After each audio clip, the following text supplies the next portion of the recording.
Hello students, welcome back again and today I'm going to explain you about clause. आज मैं आपको clause के basic concept को clear करने जा रहा हूं। तो मैं चाहूँगा कि वीडियो आप कंप्लीट देखें ताकि क्लाउज से रिलेटेड किसी भी समस्या को आप आसानी से सॉल्व कर पाएँ। तो सबसे पहले जैसा कि आप क्लाउज के बारे में जानते हैं कि क्लाउज जो है क्या है, सेंटेंस का ही एक पार्ट है, यानी अ sentence which is the part of a larger sentence. यानी कहने का मतलब हुआ कि वैसे सेंटेंस जो किसी लार्ज सेंटेंस का ही एक पार्ट है।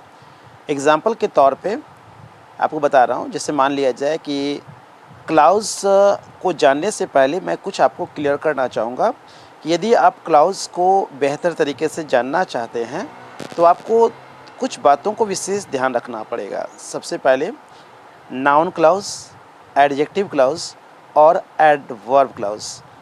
तो सबसे पहले यदि नाउन क्लाउज की जब बात करेंगे हम लोग, उसमें इस बात का विशेष ध्यान दें कि आप सबसे पहले नाउन के बारे में आपको विशेष जानकारी होनी चाहिए और उसके काइंड्स।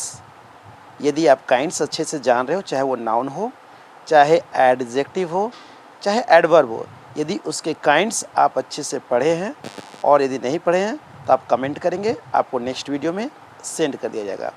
तो ध्यान देंगे, यदि आप नाउन क्लाउज, एडजेक्टिव क्लाउज और एडवर्ब क्लाउज के बारे में विशेष जानना चाहते हैं तो कमेंट अवश्य करेंगे। अब मैं जो बातें बताने जा रहा हूँ, ध्यान से सुनेंगे। जैसा कि मैंने बताया, a sentence which is the part of a larger sentence is called a clause. तो क्लाउज जो है वो क्या है, ग्रुप ऑफ वर्ड्स है। उसमें आपको एक सब्जेक्ट और एक फाइनाइट वर्ब आपको दिखाई देगा।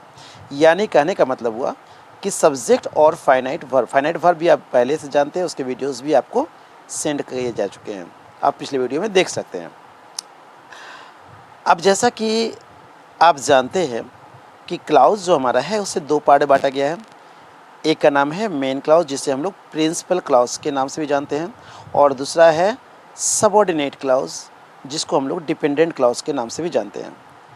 और यदि हम मेन क्लाउज की बात करें, ध्यान देंगे आप, उसमें सब्जेक्ट से ही वो सेंटेंस आपको शुरू दिखाई देगा। यानी वैसे सेंटेंस जो इंडिपेंडेंट होंगे, वैसे सेंटेंस को किसी सबऑर्डिनेट क्लाउज की आवश्यकता नहीं पड़ेगी, यानी सबऑर्डिनेट कंजक्शन की आवश्यकता नहीं पड़ेगी। अब मैं एक बात आपको और क्लियर करना चाहूँगा, यदि आप क्लाउज बेहतर तरीके से करना चाहते हैं तो आप कॉम्प्लेक्स सेंटेंस, जो जैसा कि आप जानते हैं कि कॉम्प्लेक्स सेंटेंस होता है एक इंडिपेंडेंट सेंटेंस और एक डिपेंडेंट सेंटेंस से बनता है। ओके, तो जैसा कि आप अगर इंडिपेंडेंट सेंटेंस की बात करें, डिपेंडेंट सेंटेंस की बात करें, तो आपको कोऑर्डिनेट कंजक्शन, दैट मीन्स कि सबऑर्डिनेट कंजक्शन से आपको दिखाई देगा। यानी वैसे सेंटेंस जो सबऑर्डिनेट कंजक्शन से शुरू हो रहे हैं उसे आप सबऑर्डिनेट क्लाउज कहेंगे। अब मैं आपको क्लियर कर दूं, एग्जाम्पल के तौर पे जैसे मान लिया जाए मैं आपके सामने एक नाउन क्लाउज रख रहा हूं, ध्यान से समझने का प्रयास करेंगे। Where he goes is not known to me. Okay, तो आप इस सेंटेंस में देख रहे होंगे, आपको वेयर से एक सेंटेंस शुरू होता दिखाई दे रहा।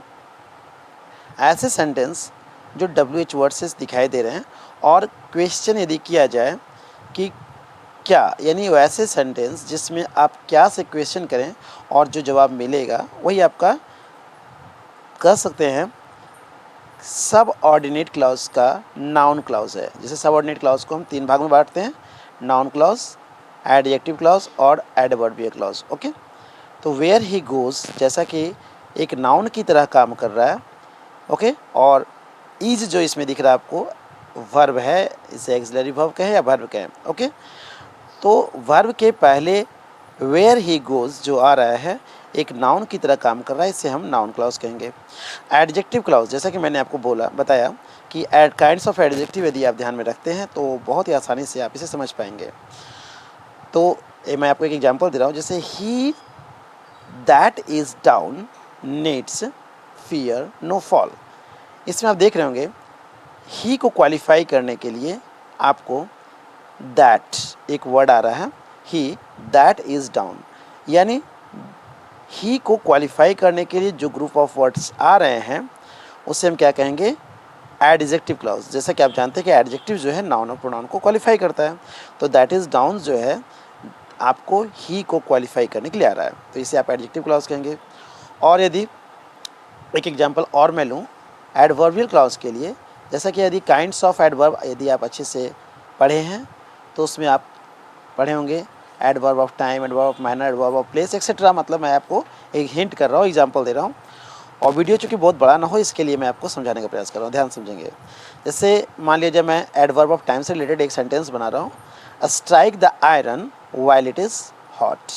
यानी कहने का मतलब है कि स्ट्राइक द आयरन, आयरन यानी लोहे पर चोट करने के लिए कहा जा रहा है, और टाइम दिया जा रहा है वाइल इट इज़ हॉट, यानी जब वो गर्म हो। तो आपको ये टाइम बताया जा रहा है, वाइल इट इज़ हॉट से टाइम बताया जा रहा है स्ट्राइक करने के लिए आयरन को। ओके, तो मैं उम्मीद करता हूँ कि आपको नाउन क्लॉज, एडजेक्टिव क्लॉज और एडवर्ब क्लॉज कुछ बेसिक कॉन्सेप्ट क्लियर हुए होंगे। और यदि फिर भी कन्फ्यूज़न रह गया है तो आप कमेंट बॉक्स में अवश्य शेयर करें ताकि मैं आपको और डिटेल से बता सकूं। ओके स्टूडेंट्स, यदि वीडियो पसंद आए तो लाइक और सब्सक्राइब अवश्य करें ताकि आपके लिए प्रतिदिन एक नया वीडियो सेंड किया जा सके। Okay students, thank you.